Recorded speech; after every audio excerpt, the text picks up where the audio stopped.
So, Surangama Sutra today.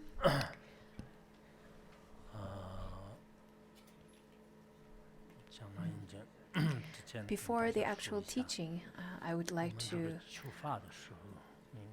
address a few things. And first of all is to have a cherishing mind when you are listening to the Dharma. Because I noticed that nowadays it is rather quite easy for people to receive the Dharma. People who are listening over here, who are present in the shrine hall, who are listening through other means of methods, you may feel that it's quite easy to receive the Dharma. I think people tend to feel that it's rather quite a habitual pattern, that people would feel that it's easy, therefore then they don't think that it's important, they don't think that it's something that's very special. But if you were to have such kind of mentality, then you wouldn't take or attach great importance to the teaching anymore. So sometimes I would reflect back on at the time when my generation just came to Larongar, and compared to the situation that you are having now, compared to the kind of environment that you have now to study, I think there's a great difference. When I first came to Larongar, we didn't have electricity, we didn't have roads, and we had to walk all the way from the county and walk to Larongar, which is about 20 to 30, in fact 30 kilometers or so. And we didn't even have electricity, so we had to use lanterns and lamps.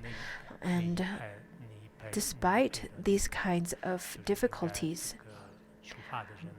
our generations of Dharma practitioners were very diligent. We didn't sleep much. We didn't get distracted during the day. We barely had enough food. We only eat some tsampa, and that is the barley flour. Unlike how nowadays people would be very picky, saying that, oh, this doesn't taste good, that one doesn't taste good. I think compared to our generation, it's very different in terms of how practitioners are. When I was studying in my early days when I was studying Larongar, I would then boil one pot of water and use half of the water until noontime. So in the morning as breakfast, I will have some tsampa flour, and then with some hot water, and then during the day I will use the water to make some tea, and then for lunch is also tsampa, and then dinner also tsampa. We didn't have enough firewoods. We have to then carry the firewoods to our little huts. So since 1985, since the beginning of Larongar Institute, in fact, we didn't have electricity, we didn't have roads, we didn't have enough food. But everyone was very diligent and really cherished the opportunity of listening to the Dharma, which differs a lot to how people listen to the Dharma now.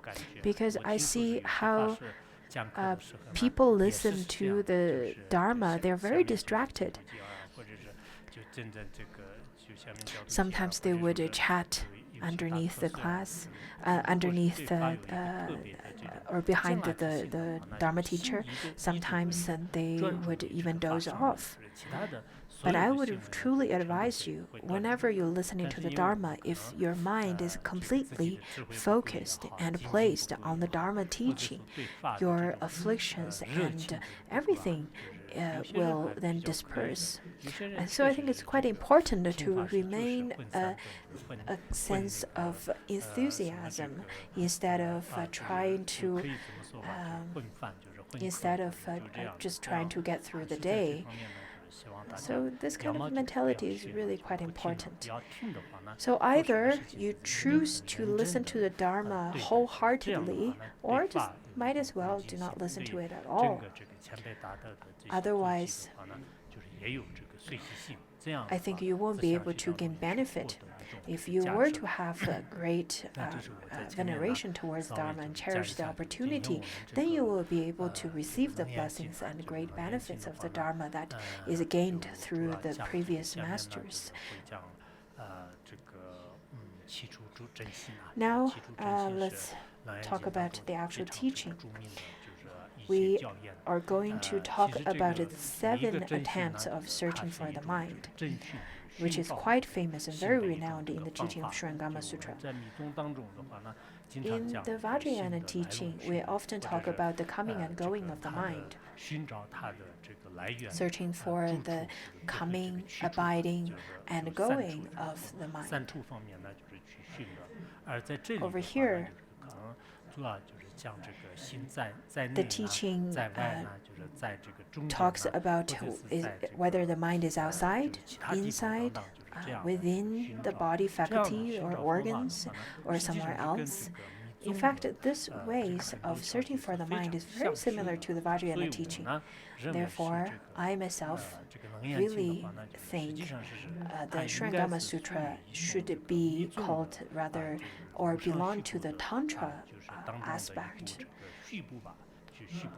That belongs to the Vajrayana. And you may ask, why is it called the Surangama Sutra rather than Surangama Tantra then? I think it is because of the time. At that era, the translators usually would translate the tantras sometimes as sutras as well, such as the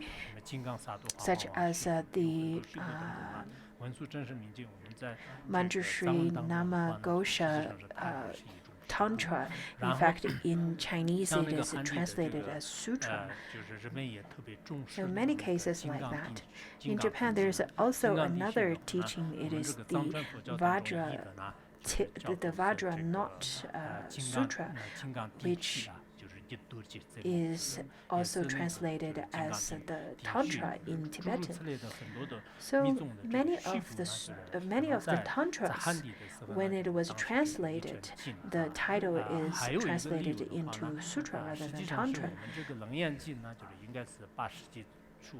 Another reason is that around the beginning of 8th century, which is after 700 CE, when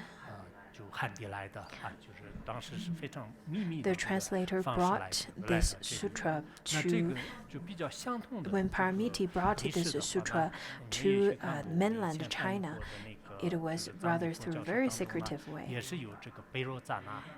And compare that history to Bharatana's history. When Bharatana went to India to study translation, and during that time, when he was studying translation, he studied under Hwarge Sangye, who was a great Ngapka. And at that time, he taught Bharatana to study the Sutrayana teachings from other great masters. And then in the evening, then you can come to me and I'll give you teachings of the secretive tantras. Because our king plays great importance to the tantra, and this profound teaching of tantra cannot be spread outside. Once I am found and caught right-handed that I'm giving you teaching of Tantrayana, then it will bring great difficulty to me and create obstacles for you as well when you were to leave the country. Therefore, Bharatana then studied under different panditas, the great scholars and great masters, and study the Sutrayana, especially in terms of cause and fruition and so on. And then in the evening, he studied under the great Mahasiddhis, the great Vidyadharas of Tantrayana, such as Hwagi Sangye, and he received lots of the Tantra teachings that belongs to the mind part of the Tantrayana teachings. And he wanted to take back 18 volumes of the Tantrayana teachings.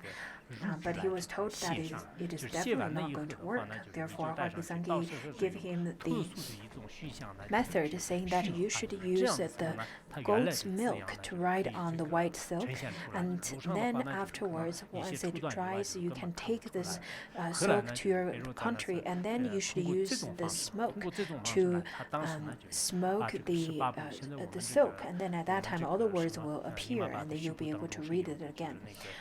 And this part of the history and all the 18 volumes of the mind sections of Tantrayana teachings are now found in Tibetan plateau, and that were brought back by Bharatana and translated by him as well. And Tumi Sambuddha also, he translated 21 different kinds of teachings as well. As you know that in the Tantrayana, it has in the Ati, it has the mind, the realm, and the different sections. So once after Bharatana brought back all the teachings to Tibet,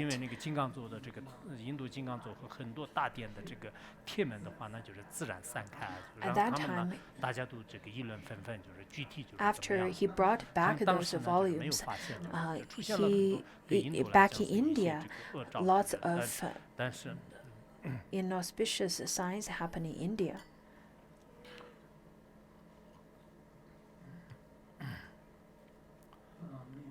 Such as the iron doors would fall off and so on, but the people didn't know what happened.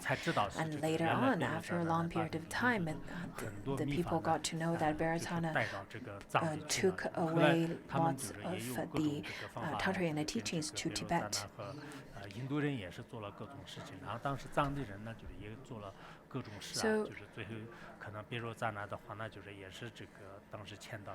So lots of things happened, and lots of the histories and stories happened after the teachings were brought back by Bharatana.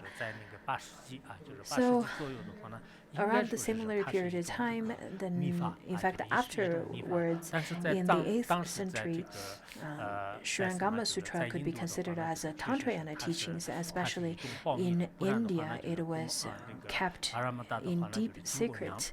That is why Paramiti kept it in very secretive ways and tried to smuggle it out of the border, and failed for the first 2 times until he cut open his arm and hid the sutra inside his arm. So the Surangama Sutra, in fact, in Nalanda, it belongs to the empowerment section, which means the Tantrayana section. And in the Tripitaka, right now, the Taisho Tripitaka or the Dajun Tripitaka, it also categorized the Surangama Sutra as the Tantrayana under the Tantrayana classification, especially when it comes to the mantra and so on, all of these. So in this sutra, it has lots of the Vajrayana secretive pith instructions, as well as the enlightenment or realizations that is attained through the practice of the mantras. In the great masters in the great master's biography in Song Dynasty. In fact, there was someone, a monk's name who's Cheng Hui, and Cheng Hui received this teaching of this mantra, and he stayed in retreat, in mountain retreat for a long period of time, and just simply and wholeheartedly practice on this mantra. That is the Surangama Sutra. And then, after a long period of time of practice, a celestial being came to him and said that in fact this world is under great chaos, and you should take the responsibility to propagate the correct Dharma and subjugate the heretics. So the celestial being supplicated the monk and asked him to propagate the correct Dharma. And so he did. The monk then went down the mountain and went to a temple. And then the heretics came to this temple. And then these heretics challenged the monk, saying that, look at what I can do through my practice in the religion that is other than Buddhism. So he built this ladder that is made of blades, and then he stepped onto the blade-made ladder without any harm to his feet or anything. So he manifested this kind of numinous penetration.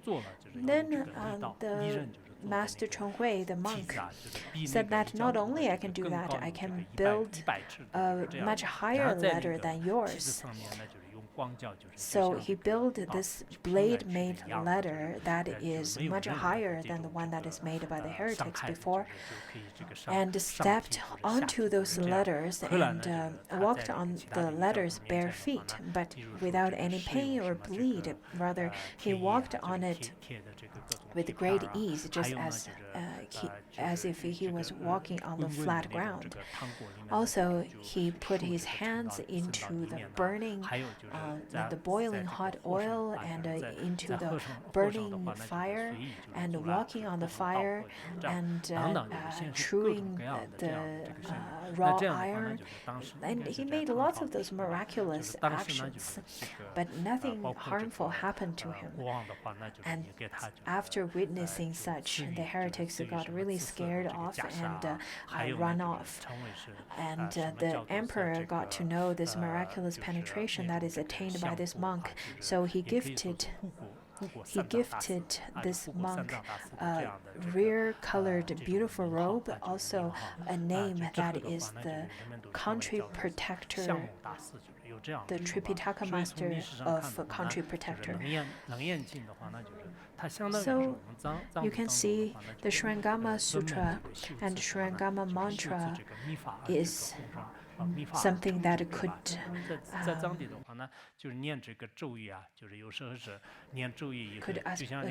inspire enlightenment, and it is something that people would practice and attain Vajrayana level of realization, such as Rinpoche and so on.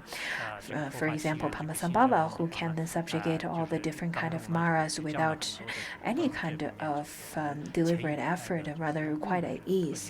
Also, Mipa Rinpoche stated that the Nyingma Pass has such kind of a special training that is very different than the other different schools.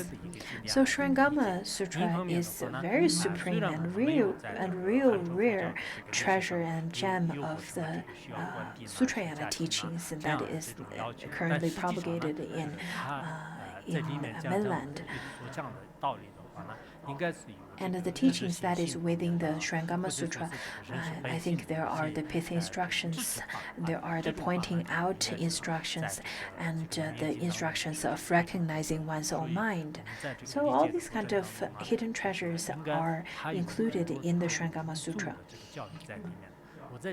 I think you should take it as take this teaching very seriously and try to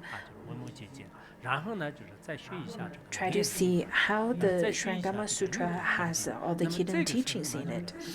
I really think when you study the Vimalakirti Sutra and the Sixth Patriarch's Platform Sutra, as well as the Surangama Sutra, then your understanding of Vajrayana teaching would deepen. Or if you don't study the Vajrayana teachings, you should be able to understand from a different perspective of the Vajrayana teaching. And I think that lots of the teachings within is very similar to the ones that's taught in the Illuminous Essence composed by Mipa Rinpoche, and I think lots of the pith instructions are included in these sutras. Even if you cannot find these kind of secretive teachings that's hidden, at least you won't find anything that is in contradiction with one another.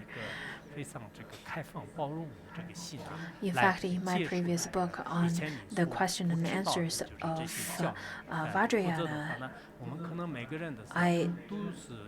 I stated that it is the best to be open to different kinds of teachings. Otherwise, if you were to only stick with what you know, then you won't have an open heart and you won't be exposed to new ideas and new philosophies. And that would be such a loss for yourself, really. So you should have you should have a rather a neutral attitude when it comes to receiving different kinds of teachings, rather than with a biased kind of idea. I think I'm too elaborated at the beginning.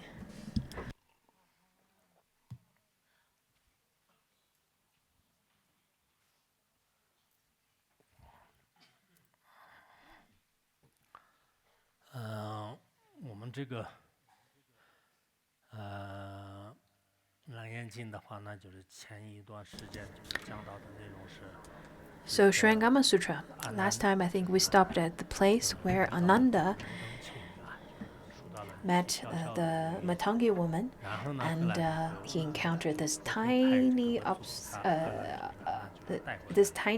obstacle, and then through the power of the Buddha and the mantra, as well as the help of Manjushri, Ananda and the Matangi woman all were brought to the Buddha.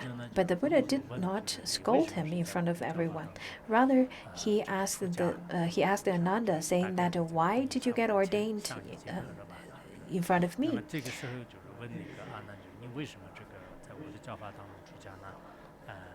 So why?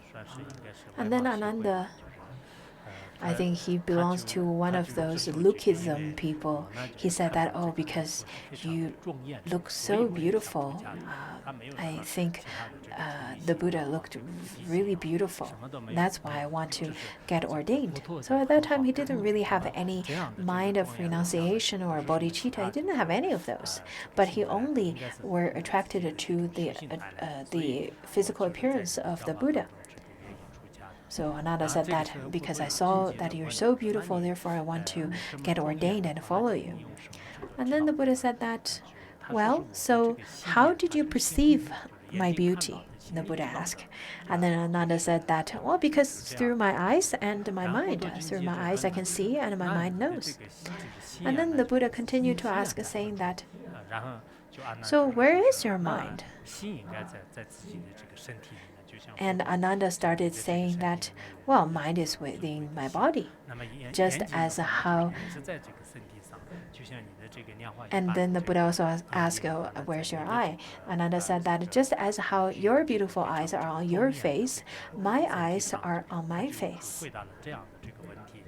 So he answered in such a way. So let's continue with our class today.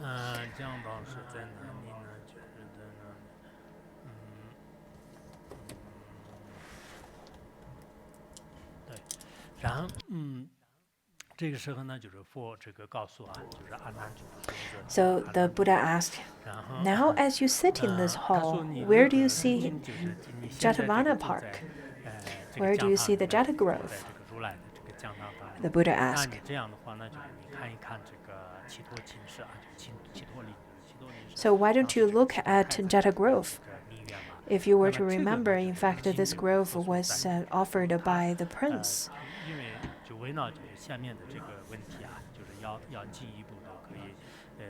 And then the Buddha started setting the stage for the following questions.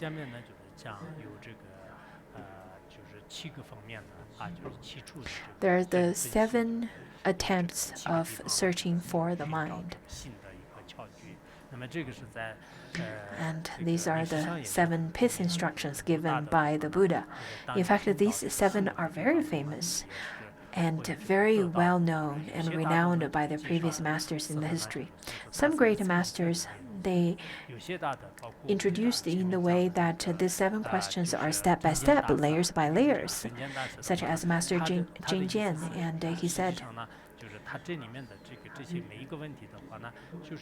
each of the questions, in fact, follows each of the attachment of Ananda, and then the Buddha would break each of the attachment of each of the attachment of Ananda. So we continuously break all the attachments of Ananda. So Ananda continues to present his attachment, and the Buddha continuously to break them. And these are the peace instructions given by the Buddha. Anyhow, the Buddha asked Ananda, saying that now you're sitting in this hall of teaching. So at this moment, where do you see the Jatamana Park? And Ananda replied, saying, World honored one, this great hall is in Jatamana Park, which is therefore outside of the hall. In fact,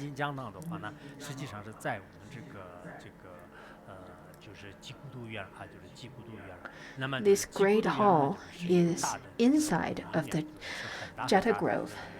The Jata Grove is a beautiful big park full of forests and so on. So we said that the Jatamana Park is outside of our teaching hall.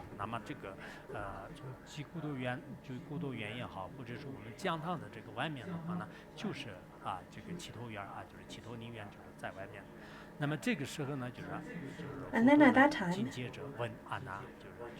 the Buddha continued to ask Ananda, saying that, well, what do you see first in this teaching hall then? So since you're sitting inside the hall, what are you seeing? What is it that you're looking at first in this hall? And then Ananda replied, saying that, World honored one, in this hall I see first the Tathagata, because the Tathagata is sitting on a high throne and then really beautifully sitting there. And then I also see the assembly. And only when I look outside do I see the park. So we can imagine the great assembly hall actually has doors and windows, and then the assembly and the Tathagata are all inside the hall. So through the doors and windows, and then Ananda would be able to see the park outside of the trees and so on. Sometimes I think to myself,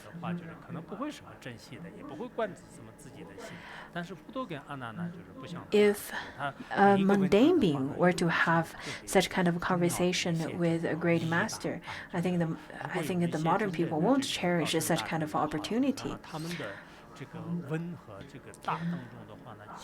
To have such an opportunity to question and to have such an opportunity to have a question and answers, I think it's such a precious opportunity. Especially nowadays, we've been collecting lots of the videos and audios of Phuntsok Rinpoche, and sometimes I found lots of the audio recordings of how people questioned Phuntsok Rinpoche, and sometimes I feel that Phuntsok Rinpoche At the time, the way that we perceive Ponso Rinpoche's answer is rather sometimes okay, sometimes good. But now when we hear this, in fact, it is quite precious and really wonderful. Therefore, it's important to keep those records. Even if people of this generation won't be able to receive the full benefit of those recordings, at least it will benefit the next generation and so on. So I feel it's really important to keep record of the recordings of great masters, because it will be of great benefit to others. The previous reincarnation of Ponso Rinpoche, who is the Arab Lampa, he said that after my present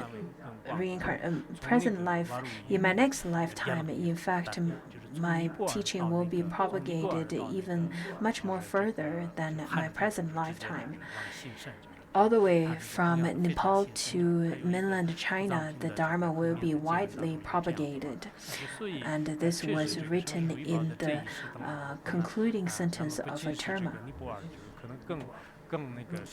So Ponso Rinpoche, as we can see nowadays, all the way from India, in fact, surpass Nepal, all the way from India to the West. I think the teachings of Ponso Rinpoche are placed with great importance and cherishment. There are people who had lots of devotion towards Ponso Rinpoche. Not only for the ones who've met Ponso Rinpoche, there are people who never met him but had a great devotion towards him as well. So for us, the next generation of Ponso Rinpoche, the disciples of Ponso Rinpoche, by repaying his kindness, we should try our best to preserve all these kind of teachings given by Ponso Rinpoche. Some of the questions and answers by Ponso Rinpoche, I feel that he addressed the confusions and questions of lots of sentient beings. In fact, his answers to the questions are not only to one particular sentient beings, but it is very enlightening and inspiring to many people's confusions. So, coming back to the question and answer of Buddha and Ananda, we'll be able to see that the Ananda, in fact, address or make such kind of questions to the Buddha, or have this question and answer sessions with the Buddha, is not only representing himself. Rather, he represents all different kinds of people, different groups of people. Just as Ananda represents many people's mentality and their way of looking at this world. And this really represents the Buddha's omniscient power of tame sentient beings and teach sentient beings. So the Buddha said that, what do you see first in this hall? And then Ananda said, the first thing I see is you, Tathagata, and then the assembly, and then only when I look outside do I see the park. Over here, Ananda actually represents the mind. So now let's look at how this analogy goes at the first question. The assembly is an analogy of the organs within the body, and the great hall is the body, and the park is the external world, something that is external than our body. And the doors and windows represents the different faculties.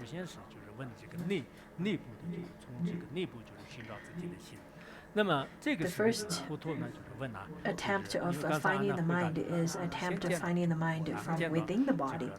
So Ananda said that the first one I see is you, the Tathagata, and then I see the assembly, and then I see outside of the park.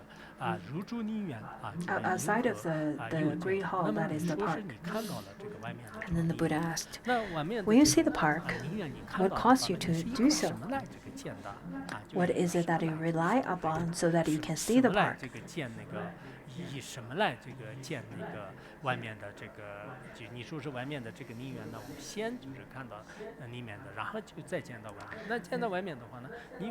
see inside the hall first, and then you see outside the hall. But then what is it that caused you to see outside of the hall? What caused you to see the park? And then Ananda replied,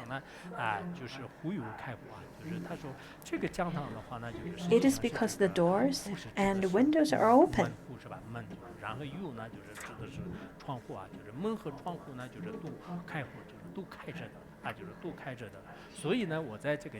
Because they are open.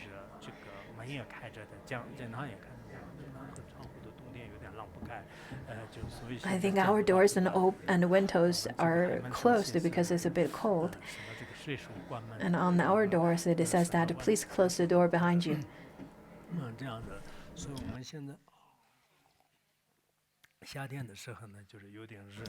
In the summer, sometimes we would keep the doors, the windows and doors open because it would get stuffy. But in the winter, we close them. But since we have windows, we can still see outside. Anyhow, Ananda at that time replied, it is because the doors and windows are open so that he could see the park outside, although he is sitting inside the hall. He said, I can see outside very clearly.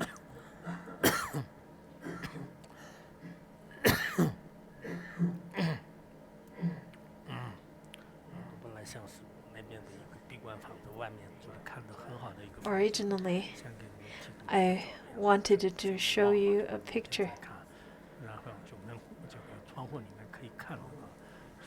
A picture of the view from my retreat hut. I think sometimes if the scenery is too beautiful, then it's very difficult to maintain my mind within the retreat, because my mind would go outside of the hut and then go to the external scenery. So I think it's probably the best to have the retreat hut in some place that doesn't have a beautiful scenery. Otherwise, if it's too beautiful, it could be a distraction.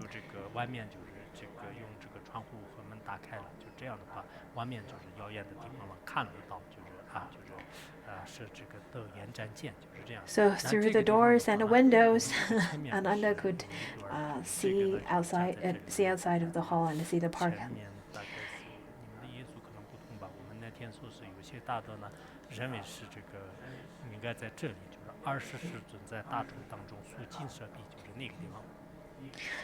If you were to remember, in fact, the previous section of how the Buddha extended his golden-hued arm and touched Ananda's head with his hand, it in fact should be moved to here according to, in fact, compose then making adjustment of the passage according to the Chinese version.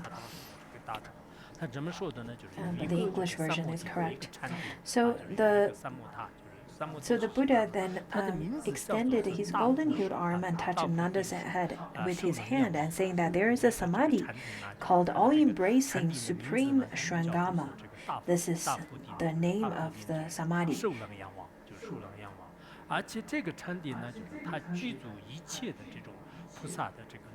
And this samadhi is a great way through which all Buddhas in the 10 directions attained to the wondrous and majestic path.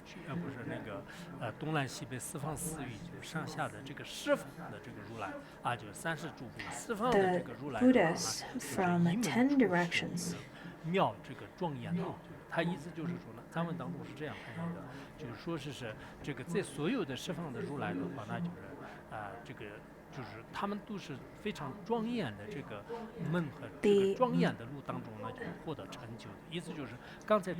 attained the wondrous majestic path.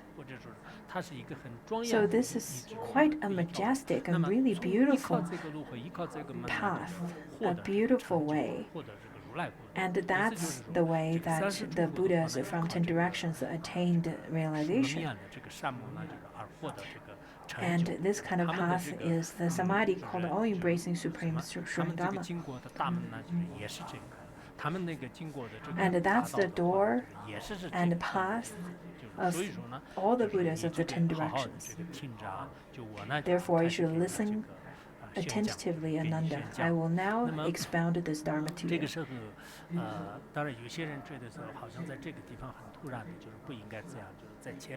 Some people feel that it's quite sudden. Why would the Buddha extend his golden-hued arm and touch Ananda's head over here? It doesn't make sense. Previously, in fact, we've already talked about it. The Surangama Sutra got altered in terms of its orders. Weiquan and Zique at the time, they expressed their idea, their opinion, saying that why the Buddha blessed Ananda on his head then. The Buddha did not scold Ananda at the beginning when Ananda made a mistake, when Ananda encountered an obstacle. Rather, he over here extended his arm and then blessed Ananda. Why is that? In fact, there are 3 reasons. That is according to Master Zixuan. The first reason is to console him, to comfort Ananda. Because Ananda may be feeling still a little bit nervous and still holding on to his mistake, although he didn't break his precept. But at that time, he probably felt something. He probably still felt quite nervous at the time. So he consoled him. The Buddha consoled Ananda at that time. And the second one is to then make sure that Ananda would listen attentively. And thirdly is making sure that Ananda knows the Buddha's teaching at the time is very genuine and it is not deceptive. So the Buddha started to expound his teaching. After being blessed by the Buddha in such a gentle way, Ananda at that time probably felt much more relaxed. They felt that, oh, I think this is what I felt, what I was grasping onto is probably not so important anymore, and I should then listen attentively. So from here, 这个教言呢，就开始讲了。那么，就是现在把这段话和带回来了以后的话呢，就我们下面就是开始讲那个，然后佛陀就那个阿难呢，就是不断的在佛面前进行顶礼以后。Ananda prostrated himself at the Buddha's feet and knelt to receive the holy instruction. The Buddha said that if you are right, that while sitting in this hall, you see the park outside through open doors and windows, it would be possible for someone sitting here to see only things outside without seeing the Buddha within. So you can probably see the Jetta Grove. 那这样的话呢，就是他就继续问啊，就是那会不会也有一些众生的话呢？虽然就是人的这个身体呢，就是在这个降堂当中。Since you are sitting here and you can see the Jetta Grove, do you think there would be also sentient beings who are sitting in this grove, but they cannot see the Tathagata and they cannot see who's outside of what's outside of the hall, the great hall. I think this is quite a Zen koan style, isn't it? The Buddha said that since you said that you first see me and then see the assembly and then see the outside, then can I ask you a question? Is it also possible that maybe someone else is also sitting here, but they cannot see me, cannot see assembly, and they can only see outside? Do you think that's possible? 这个阿难呢就开始回答，现在这个阿难和护 And 法 then 神 Ananda replied, 好长时间都要就是说来说去，你们在这个当中呢还是要比较。I think for a long period of time we'll be having this kind of teachings of the questions and answers between Ananda and Buddha. You should pay close attention because you never know if you were to get 有没 enlightened. 有你住在这个 And 情场里 if 面，里 you 面的这个什么都不看 have 不到，外面的这种这 if 个 and you should place yourself in Ananda's shoe and try to contemplate, seeing that and thinking about how you would answer the questions posed by the Buddha. In fact, I think Ananda represent us, represent people who are of a modern studies background. As nowadays modern people or mundane people would grasp onto, it's either outside or inside, it's neither good or bad. There's just very definitive right and wrongs, and they would grasp onto one thing and not the other. So that's something that how mundane people would grasp onto. And once they have something to grasp onto, they would believe that it is definitely right. Especially for Theravada practitioners, and they pay close attention to this. To Chittamatra school, the mind-only school, they have a rather different idea and different kind of mentality, where they would recognize how external phenomena is mind.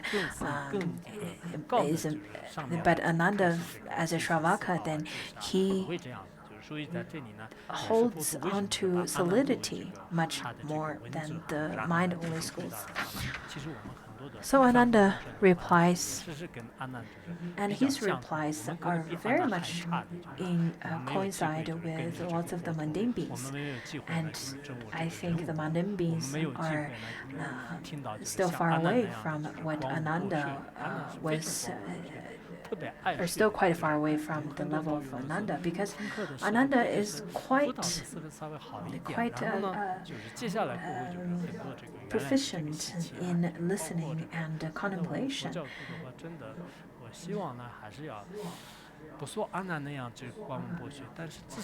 I really hope that Buddhists, although maybe you're not as good as Ananda, but at least do not dwell in the mundane and materialistic world.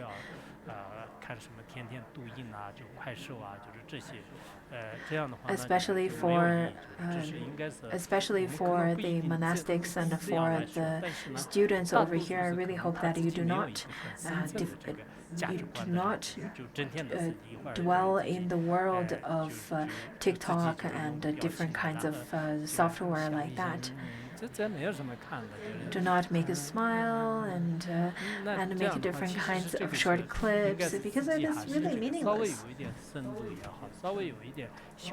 For people with some level of practice, for people with some levels of contemplation, you'll be able to recognize how shallow those kinds of medias are. So my advice are for the practitioners, because for non-practitioners, they really have no other ways to spend their time. They are only looking for entertainment. After a little while, I think, especially during our annual retreat time, I really hope that you seize the time to retreat rather than wasting your time on internet, on cell phones. I know that lots of mundane beings would have habitual patterns, but as Buddhist practitioners, if you were to dwell in the mundane world in such a way, I think you are still not completely immersed in the spirituality path. You're still quite attached to the mundane and materialistic world.